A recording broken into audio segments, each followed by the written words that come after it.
real life, number one point here, does not equal story. From the facts of what happened, what's the story that you want to tell? That's the key thing to ask yourself. And so what are the key criteria for a great story? What makes us look at something that really happened and say, hey, that should be a movie? And how do we then take what happened and find a take on it that really feels like a story, even though it's based on the truth, which, as I said, does not equal story? Well, here's what I think. It brings an audience into the subjective experience of a particular character, as I said, as they grapple with a big problem / challenge, which gets worse and worse as they spend literally every scene trying to solve it. I know that sounds extreme, but if you think of Erin Brockovich, you think of Apollo 13, you think of The Great Escape, those were not about the overall experiences of these people during the time that they were dealing with a certain crisis, a certain challenge, a certain problem that had to be solved, a goal that had to be reached. Every single scene was about them trying to reach that goal.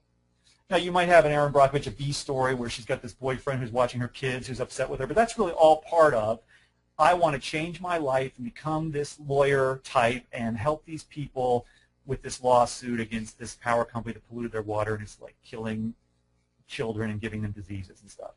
It takes the whole movie to solve that problem. It takes every single scene to solve that problem. Same thing with Apollo 13.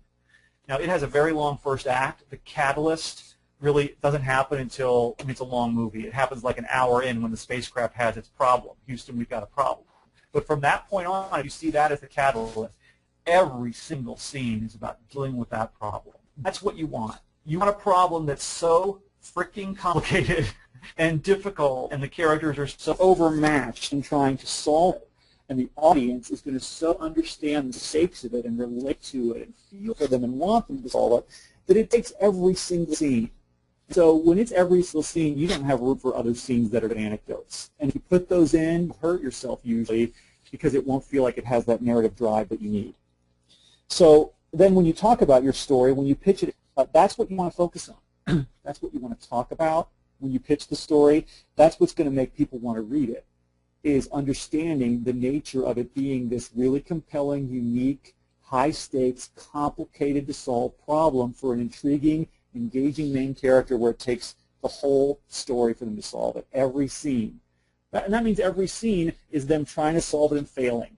Not just failing, but usually creating complications for themselves, because as they try to solve it, as Robert McKee talks about in his book Story, they run into problems. They run into obstacles and conflict from the outside world, people and circumstances. It doesn't go the way they wanted to, and what they did actually makes the problem almost more complicated, more difficult, and so now they have more things they have to deal with, which is why there's this sense of rising action in the second act, of things getting worse and worse and worse, because everything they try doesn't work, and they have to then try other things and do other things to fix the original problem and the complications created by their previous attempts to fix it. So there's a feeling of it's getting worse and worse as it builds to the climax. Even though they are making progress along the way, all these characters, Great Escape, Erin Brockovich, Gandhi, Goodfellas, like the characters are progressing in a certain way, but the main thing the audience is hooked into, I always think a great movie has one big question or problem that the audience cares about. And that's the key thing, is making the audience care, making the reader care. What is it that they want to see resolved in the end? Is Henry Hill going to stay a mobster and survive that life? Is Apollo 13 going to get home safely? Is Erin Brockovich going to win this lawsuit and change her life in the process? Is Gandhi going to free India and turn it into a, harmonious independent state? The Great Escape, are those guys going to escape the prison camp successfully?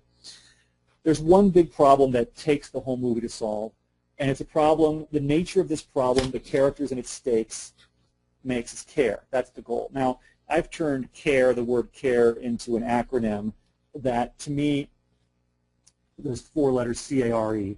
Each begin a word that to me are the 4 key factors that gets and keeps an audience involved in a story. The first one is it's compelling, which I define as we want to see what happens because we have an emotional connection. It's a problematic situation we can relate to and feel the importance of. So the compelling is all about the nature of the problem and the main character. And why should we care? That's always the first question as a writer that you have to grapple with. Why should they care? The thing that you're most concerned when readers read this is, why should I care? And sadly, 90% of the time when readers read a script, what they think is, I don't really care, why should I care? Because the writer hasn't achieved that very difficult, lofty, important goal of making them care.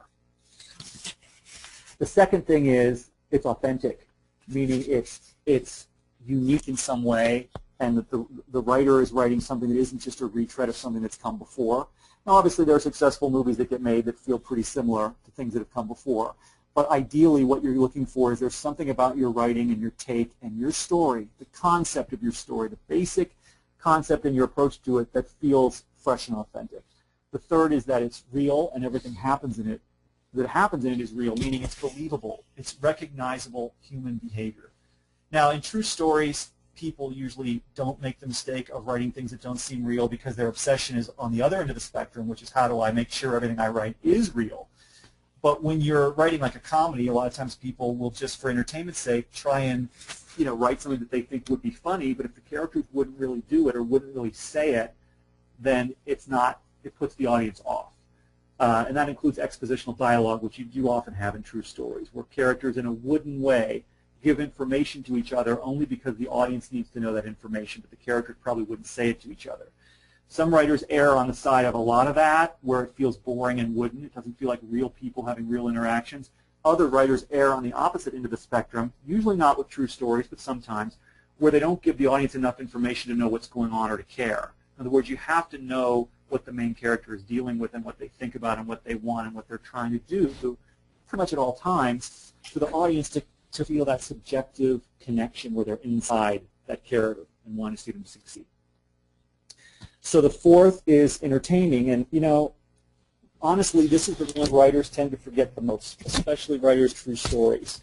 And it's easy to do that because we writers tend to get interested in things because of great character growth, intellectual interest, which is a big killer. I mean, frankly, the Apollo space program, a lot of those missions, there's intellectual interest, not necessarily emotional connection or entertainment value. If you're not careful, it can be something that's only intellectually interesting, which will always only get you a very narrow audience of people that have an interest in that subject. You don't want that. But we writers, we tend to be intellectuals who tend to get interested in a subject and all of its facts. We become sort of like fanboys or junkies of that topic, and we think it's so interesting, everything that happens. And we forget that we're supposed to entertain. The other thing is that we get involved in character arc, inner character growth, which is important, but is usually not the main event of a successful movie. It's sort of the underlying theme of what, how the character changes and stuff. That's stuff important in the best movie. We have that usually, depending on the genre. But that's not what you're pitching in your log line. That shouldn't be the thing that the story is all about, is the inner growth. It's the outer challenge that leads to that inner growth is what tends to be entertaining.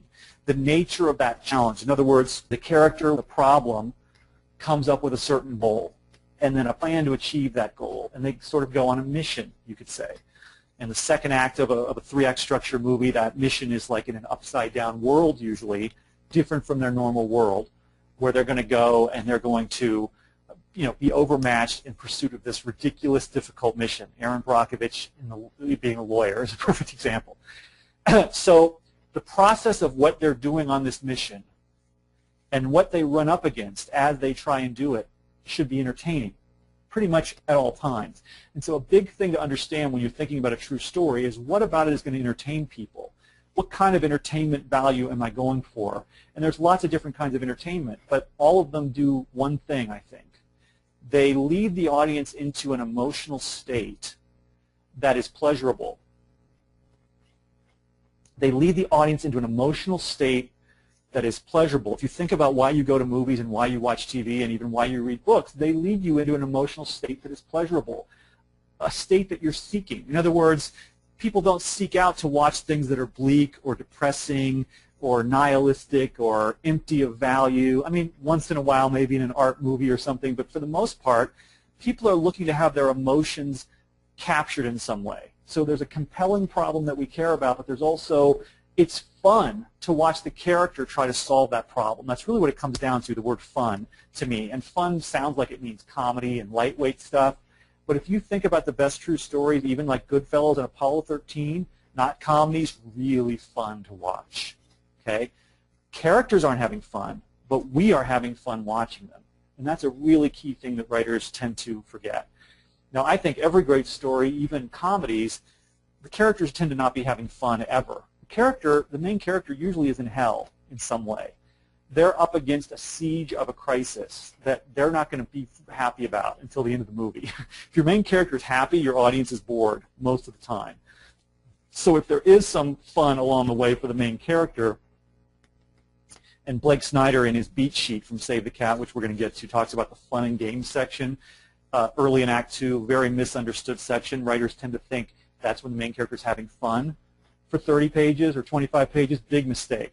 Character's not having fun. The audience is having the fun of seeing the character in an upside-down world where they're overmatched and the stakes aren't as huge as they're going to be yet, but the character's still in hell. An example I always use, not a true story, but a great example of this is Legally Blonde. When Elle Woods gets to Harvard Law School, that's the, quote, fun and games section, early Act 2.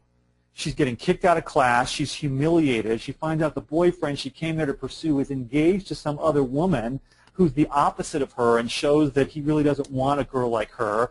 And that girl is mean to her and gets her thrown out and humiliated and everything else.